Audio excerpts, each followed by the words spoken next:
back to Daily Downshift. My name is Oris, this is Nestor, and today we're doing something very exciting. We've had a lack of videos, so sorry about that. We've got the quick jacks here, and Nestor's gonna tell us exactly what is going on. Yeah, so obviously we got the BMW M2 Comp. Today we have the active Autowerke Midpipe going on, and also Remus Race Exhaust. So this thing's finally gonna start sounding like a proper M car, and I'm really excited about that. Another thing is too, guys, we bought these quick jacks. They were about, after taxes, 2,000 Canadian. We may make a review on these. It's gonna be our first time using them on the car. We get them all set up and everything, and they work pretty nicely. So we're gonna use it today, tell you guys how it is, and if anything, we'll make a follow-up video on these, and I'll let you know if we recommend them. Yes, sir. Let's go up.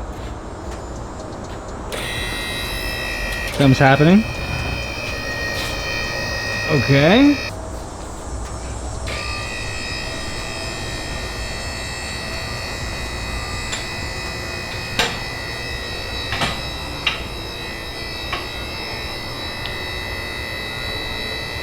That's good height. We have our safety and compliance officer right here underneath, checking out exactly what we have to do. I'm making sure the car can pass the missions, you know? And by that I mean we have our test dummy in case something happens. Safety first, second, and third. We have the wheels underneath here, and then we have the jacks underneath in case the quick jacks fail. So 1, 2, 3 levels of safety. We've got our tools in the bucket ready to go. We will describe those shortly. Everything's laid out. Yep. Is anything hot under there, or how we looking? Doesn't seem like it. Because you just drove over, and I'm sure you were doing the speed limit. What we did first, we're on the rear box here. This is obviously all stock. What we did was we just took out this this wire, and I believe this is for the valve control to go from, you know, comfort, open valves to sport, which is open. Squeeze that, pull out. So it's on both sides. There's one on the left side and right side. We pulled those out. Next up, we have a 12 millimeter, and this is actually gonna go all the way up here, and it's gonna take off the screw up there, the nut up there that's holding the hangers to the rear box. One on each side. We're gonna take both those off, and then what we're gonna do is we're gonna place the jack on the rear box to kind of hold it up in place so that it's not, you know, sagging. We don't want that, obviously, and so that's gonna be the jack's job. All right, so we're closer to the middle of the car here. This is a differential, and these right here are 2 hangers. There's one on each side that we're gonna have to transfer over to the midpipe. What we're doing right now is taking off this 13 millimeter. There's one on each side. I took this one off already, and so we're just working our way up the car right now and kind of, you know, getting her done. All right, should come off now. And we've got this guy resting with the block and the jack, so we're pretty safe. All right, so what we are doing now, and I have the mask on because there's so much crap falling in my face, I'd recommend goggles and stuff like that. And we have ourselves an 11 millimeter. Make sure to have a socket extension. You're gonna need one of these to get back here into these spots here. You really need an extension, and it's gotta be thin. So make sure you have that if you're working on this. Once that's done, we have one hanger here that we're gonna take off. And after that, it's really just this brace that's holding up the whole thing. We put a lot of WD-40 on it, and that loosened up these nuts. Car's not that old, it's only 3 years old, but obviously it's gonna be, you know, it's gonna be a little rusted up, so. Those Canadian winters. Yeah. Oh yeah. So the downpipes are right above that, huh?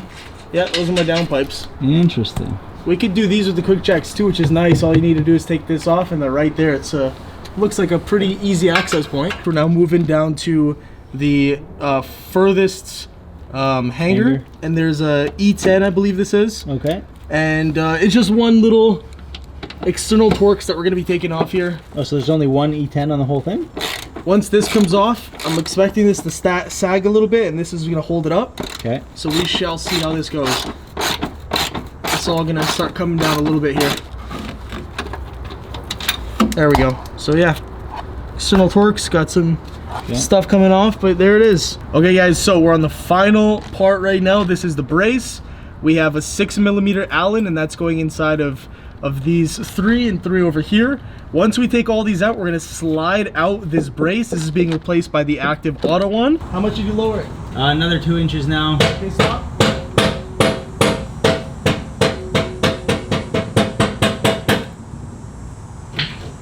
Oh, I'm out, okay. Can you pull it out? Oh, hold on, I gotta lower. I gotta lower, okay, right? Lower it, like pretty fast. Yeah, I don't want this falling on me. Okay. Alright. Holy shit. Okay, hold on. I'm gonna come with you. Yep. Keep pulling. Keep going. I can't because it's in the way. Can you go to the left or the right? Okay, I'm good here. Okay. Shit. Okay. Okay. Yeah. Okay. Can you put it down for a second or no? Yeah. No problem. Put it down. All right. You can drop it in the cardboard after and I can hold it. You know what? No exhaust. It kind of looks like a EM2 comp or something, right? We got the 2031 M2 competition, guys. Jeez. All electric. 2032. 2032. Yeah, because the next one coming out. Yeah. Wow. We should start up like this to see. No, I'm just kidding. It'd be a little too loud. That would explode everything. So we just took off the actuator on this side. Nestor just took it off right there, as you can see.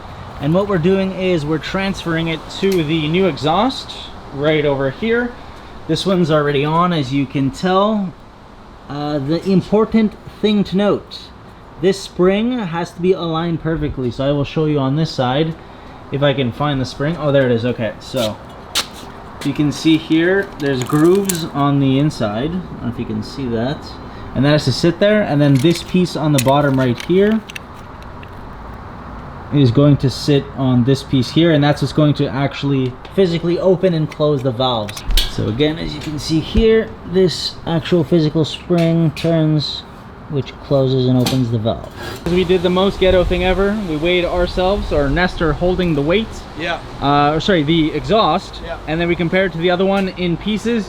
And what is the weight saving? So it's about 10 or 11 pounds. Yeah. Not as much as I thought it would be, but that's honestly still, it's better than nothing, because obviously we're not just getting weight reduction, we're getting an awesome sounding exhaust, more free flowing, and obviously a little bit more power. Probably, if I had to guess, let's just say 10 horsepower, 15 horsepower maximum. Yeah, so the last one was 75 and this one was 65. Yep, so 75 pounds, 65 pounds. One set of hangers, two sets of hangers, and then a final hanger over here. We swapped all that over there, and we're about to get under the car and start this job off. Yep. All right, guys, so what we did so far was put in the mid-pipe.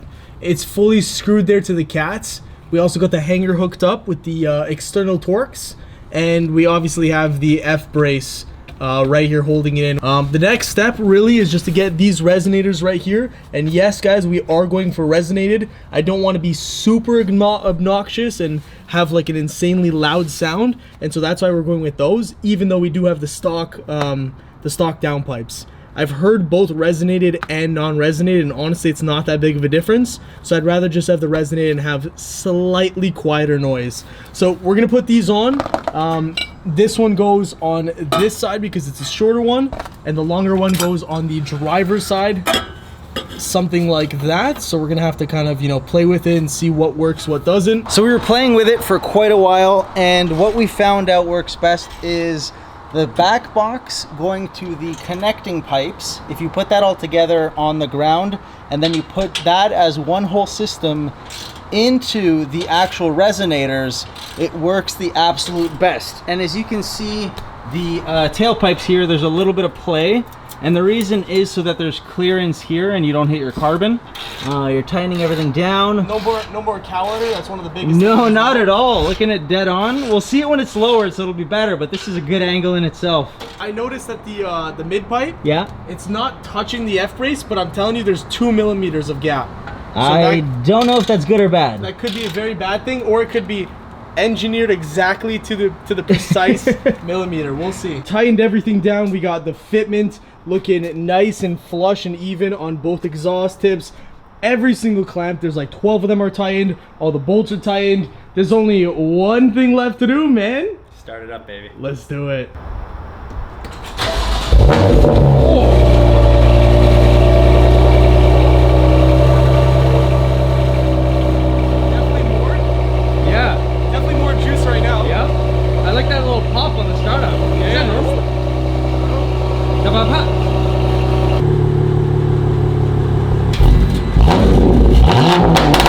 Okay, that's enough.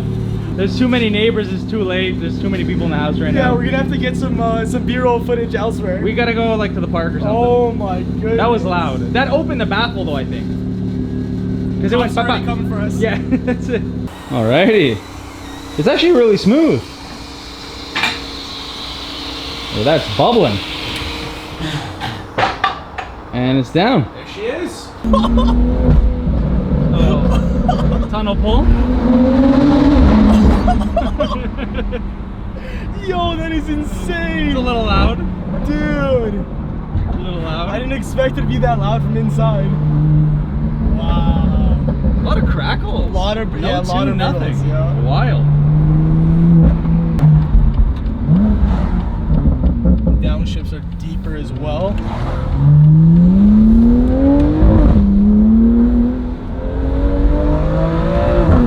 Okay, farther on the upshift. Damn. Alright. Let's see what the windows closed how it Doing sounds. some regular residential speeds in Mexico. Yeah. I want to see what the windows closed how it is. Should warm it up a bit and do a launch. I can get you doing a launch. Definitely a lot more just oomph to it, you know what I mean? That sounds like the V8. That's an E92 right there. That sounds sick. I gotta go behind it. That sounds That's sick. what we gotta do. So we're just gonna do some quick revs, and funny enough, guys, we were talking about how much this car looks like an E92 M3, and right as I'm talking about that, this guy is parked up. Oh man! All right, let's hear these revs. Okay, let's go to comfort. Let's start slow. Yeah. So this is efficient. This should be. Okay, let's see. Should be sedate. Yep. That is nice. Alright, Sport Plus. Okay.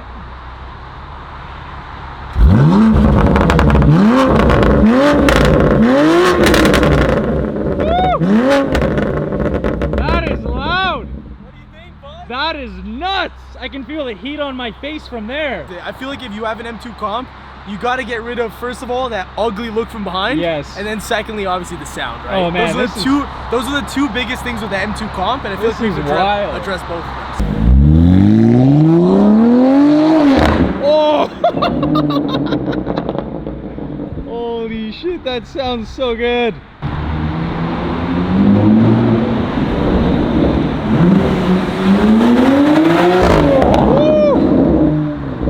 That sounds beautiful. All right, here he comes.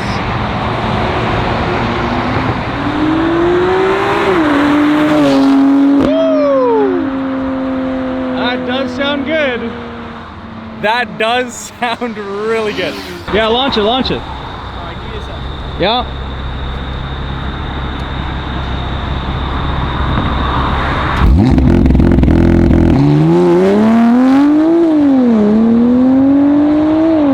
Woo, that stinks.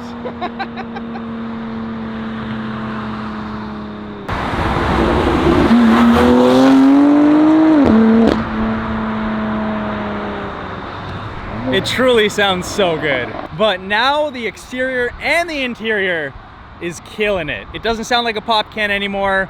It sounds like the M3 V8 that's right there.